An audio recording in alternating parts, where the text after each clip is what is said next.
Hello guys, இன்றைக்கி TNPSC exams and campus இன்டர்வியூஸில் English கிராமரில் கேட்குற மோஸ்ட் இம்பார்ட்டண்ட் கொஸ்டின்ஸ் இந்த வீடியோவில் பார்க்கலாம். ஸோ இன்றைக்கி நான் எடுத்திருக்க கொஸ்டின் எல்லாமே நவுன் ரிலேட்டட் கொஸ்டின்ஸ் தான். ஸோ நவுன்னா என்ன, டைப்ஸ் ஆஃப் நவுன்ஸ், இது எல்லாமே நான் கிளியராக எக்ஸ்பிளைன் பண்ணி ப்ரீவியஸ் வீடியோவில் நான் போஸ்ட் பண்ணியிருந்தேன். அதை பார்க்காதவங்க அந்த வீடியோ போய் பார்த்துட்டு வாங்க. அந்த வீடியோவோட லிங்க்கை வந்து இந்த வீடியோவோட ஃபர்ஸ்ட் கமெண்டில் போட்டிருக்கேன். அதை பார்த்துட்டு வந்தீங்கன்னா நீங்களே இந்த கொஷின்ஸ்க்கான ஆன்சரை கரெக்டாக ஃபைண்ட் அவுட் பண்ணிடுவீங்க. சரி, ஓகே, நம்ம கொஷின்குள்ளே போகலாம். ஃபர்ஸ்ட் கொஷின் பாருங்கள். The Taj Mahal is a beautiful monument. Identify the type of noun. இப்போ இங்கே என்ன கொடுத்துருக்காங்க? Taj Mahal is a beautiful monument கொடுத்துருக்காங்க இல்லையா? இதில் எந்த டைப் ஆஃப் நவுன் இதில் இருக்குது அப்படின்னு சொல்லி கேட்டிருக்காங்க.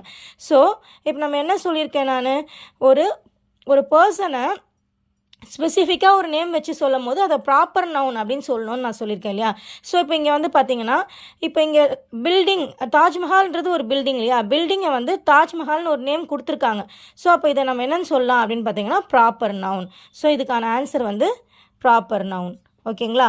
ஸோ செகண்ட் கொஸ்டின் பாருங்கள். Which of the following is an abstract noun? Abstract noun இதில் எதுன்னு கேட்குறாங்க. Option A chair, option B beauty, option C army. இதில் எது அப்ஸ்ட்ராக்ட் நவுன் அப்படின்னா, அப்ஸ்ட்ராக்ட் நவுன்னா என்னன்னு சொன்னேன்? அப்ஸ்ட்ராக்ட் நவுன்னா ஒரு ஃபீலிங்ஸை குறிக்கிறது தான் வந்து அப்ஸ்ட்ராக்ட் நவுன். அதாவது ஒரு நவுனை வந்து இது வந்து பார்க்கவோ டச் பண்ணவோ முடியாது, ஒரு ஃபீல் பண்ணிட்டு பண்ண முடியும். அதை தான் வந்து நம்ம அப்ஸ்ட்ராக்ட் நவுன் அப்படின்னு சொல்லுவோம். ஸோ இதில் எது ஃபீல் பண்ண முடியும் அப்படின்னு பாருங்கள், பியூட்டி. ஓகேங்களா? ஸோ இதுக்கான ஆன்சர் வந்து பியூட்டி. ஓகேவா? இப்போ நான் உங்களுக்கு ஒரு கொஷின் கொடுத்துருக்கேன், அதை ட்ரை பண்ணி பாருங்கள். Find the noun. She showed great courage during the fire. So இதில் எது நவுன்னு நீங்கள் தான் ஃபைண்ட் பண்ணணும். ஓகேங்களா? ஸோ ஃபஸ்ட்டு வந்து பாருங்கள், ஏ ஷோட், பி வந்து கிரேட், சி வந்து கோரேஜ். இது மூணுத்தில் எது நவுனாக இருக்கும் நீங்கள் கெஸ் பண்ணி எனக்கு கமெண்டில் உங்கள் ஆன்சரை சொல்லுங்கள். ஓகே, என்னோடய வீடியோ உங்களுக்கு பிடிச்சிருந்தா லைக் பண்ணுங்கள், ஷேர் பண்ணுங்கள், மறக்காமல் சப்ஸ்கிரைப் பண்ணுங்கள். தேங்க்யூ.